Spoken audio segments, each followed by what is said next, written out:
Hello! Hi! నమస్తే. Welcome back to my channel. ఇవాల్టి recipe వచ్చేసి egg bajji or egg bonda ఎలా తయారు చేయాలో చూద్దామా? చాలా టేస్టీగా ఉంటది. సింపుల్‌గా త్వరగా అయిపోతది. మీరు 5 మినిట్స్‌లో చేసేసుకోవచ్చు. ఎగ్స్ గనక ముందే ఉడకబెట్టుకున్నట్టయితే. స్టార్ట్ చేద్దామా ప్రాసెస్? నేను 6 ఎగ్స్‌లోకి 300 గ్రామ్స్ శనగపిండి తీసుకున్నాను. దీంట్లోకి ముందుగా ధనియాల పొడి టీ స్పూన్, 1 టేబుల్ స్పూన్ కారం, 1 టేబుల్ స్పూన్ ఉప్పు, రంగు కోసం చిటికెడు పసుపు, 1 టేబుల్ స్పూన్ గరం మసాలా, కొంచెం సోడా ఉప్పు, సన్నగా తరిగినటువంటి ఒక పచ్చిమిరపకాయ,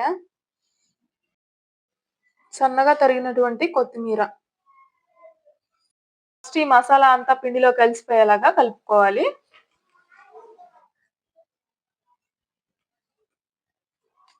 ఇప్పుడు కొంచెం కొంచెం వాటర్ వేసుకుంటూ బజ్జీ పిండిలా కలుపుకుందాం.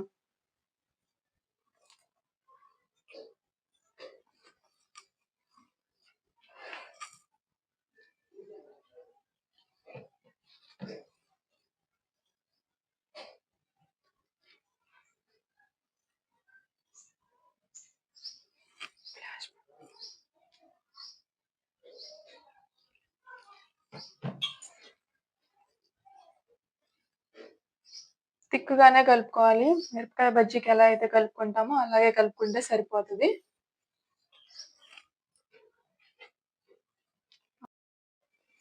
నేను ఇక్కడ 6 ఎగ్స్ తీసుకున్నాను. ఈ ఎగ్స్‌ని కట్ చేసుకుందాం.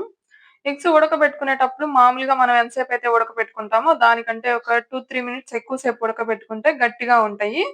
దట్టు బజ్జీ ఇరిగిపోకుండా ఉంటుంది. ఎగ్‌ని హాఫ్ హాఫ్ కట్ చేసుకుందాం.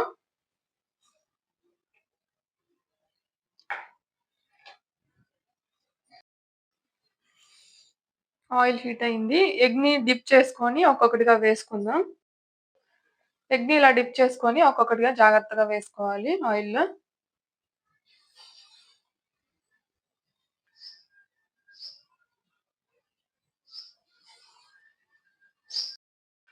మీడియం ఫ్లేమ్ మీదే కుక్ చేసుకోవాలి. లేకపోతే బజ్జీ ఎర్రగా వస్తది గానీ లోపల ఉడకదు స్టఫ్. సో, మీడియం ఫ్లేమ్ మీదే ఒక 3 మినిట్స్ అట్లా కుక్ చేసుకుంటే సరిపోతది. మంచిగా మనకు కావాల్సిన రంగు వచ్చినాయి. తీసుకుందాం పక్కకి.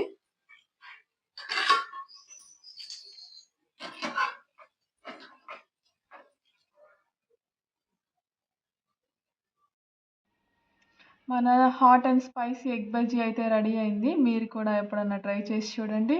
ఈ వీడియో గనక మీకు నచ్చినట్లయితే లైక్ చేయండి, షేర్ చేయండి, సబ్స్క్రైబ్ చేసుకోండి. ప్లీజ్ సపోర్ట్ చేయండి. బాగుందక్క బాగుందక్క బాగుందక్క బాగుందక్క